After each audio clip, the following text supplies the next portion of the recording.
Okay, so we got some goodies. We got some brakes, some connectors, and the motor, and I think some more connectors.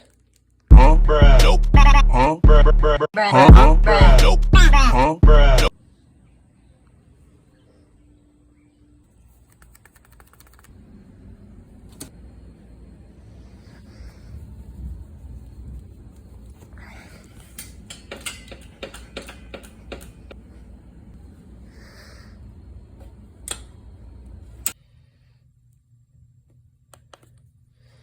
Full 84 voltage. Here are the connectors. Nice screwdriver, Micah.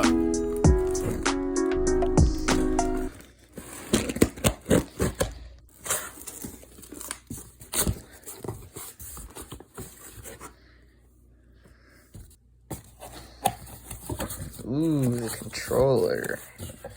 And it looks like all the controller wires. Oh, this is heavy. This has to be the chain. Another box in here.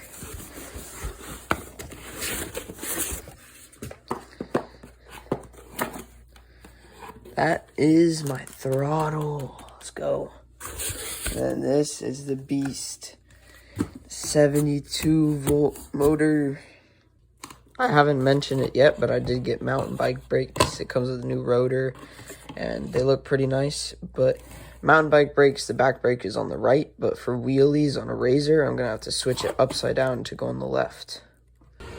This controller, beefy. This is way heavier than like the Chinese ones that I usually get. So I basically just laid the controller on the stock battery holder, and I'm gonna zip tie it after I put the cover back on. I put the, I don't know what this is called, it's just a bunch of wires, and now I'm gonna screw the throttle on, and then we will put the motor on, plug everything together, and do a test ride. I'm about to put the motor in, but I'm just gonna say right now, this thing looks like a beast. So I installed the motor, and I figured out that the sprocket on the motor is too big for the original chain and sprocket, so they did give me these, and I just took off the master link. So I'm gonna take off the rear wheel and replace everything.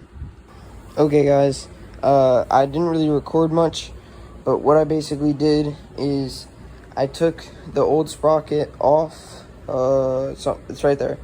I put the new one on, and then I bought these upgraded mountain bike brakes for the back, but the new rotor doesn't fit the bolt pattern of this. And I tried the stock rotor on the upgrade, and it just doesn't, it's not big enough. So I'm gonna have to buy a replacement of that with the right bolt pattern of that.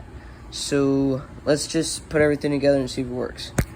I got the motor wires plugged in. I got the brakes installed. Back wheel and new sprocket looks sick. Let's try to get the chain on. I just ordered the new rotor because that one was not the right bolt pattern, and I'll put it up there. Okay, so I ordered the new rotor, I got it on, and so the difference was this one was not the correct bolt pattern, so I swapped I just bought a bolt pattern that had this one, but was as big as this one, and it works perfectly right now. So, yeah, it's gonna be great for wheelies. I got this grip on. I took the suspension off so I could feed the brake line through this side instead of this side because it was gonna rub on the tire. I'm gonna put the suspension back on. I think next thing I'm gonna do is gonna paint the fender, and then we'll plug everything in, and we'll do a test ride tomorrow. Oh my gosh, that was a pain in the butt. So I cut the chain. There's the rest of it. So that was a real pain in the butt. This is the extra chain I have, and then this is what I use to cut the chain. So once I cut the chain and I fitted everything, I put it on. This master link took like an hour to get on. It kept slipping off and falling off. But I finally got it on, and it's just the right tightness. Oh, it's so beautiful. Yep. So I'm gonna get the shock back on, and then we'll turn it on. So guys, I'm I just wired everything up correctly. The problem was that I just didn't have one connector that was going towards this in right. So now I'm just gonna put the controller down with zip ties, and then we'll clean everything up, put the plastics on, and do the test ride. Pretty sturdy. I got one battery cover on and the gas tank and the fender. I had to use zip ties down here because the battery is so big that it's not flush with the bolt holes. So, but it's pretty sturdy, so I think it'll be good. Second cover on. My dad used the Dremel to cut out a hole right here so I can plug the 2 wires in. It does stick out more than stock because, you know, I have a massive battery in there. So it looks a little bit unnatural. Okay, guys. It is officially done. I got all the plastics on. Everything's hooked up. Let's just go over the specs real quick. So I have new chain, new mountain bike brakes, new grips, new throttle key on, voltmeter and stuff like that. I added paint, baby on board sticker, some other stickers. It's 3,000 watts, 72 volt. There's the butt sticker. I love that one.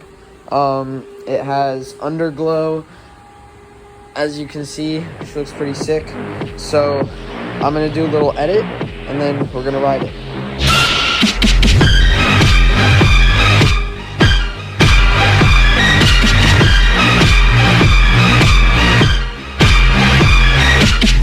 Last step, I literally had to shorten the chain by 1 link, but now it's on and it's nice and tight. Let's do the test ride.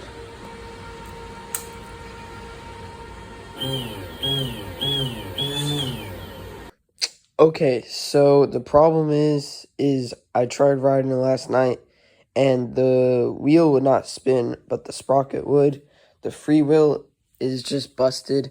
It moves both ways. I can't really show right now, but it does.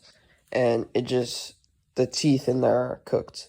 So I'm either going to have to buy a whole new wheel or just like it'll be a pain in the butt to replace that. But the bike works, and yep, that's it for this video. Nope. Nope.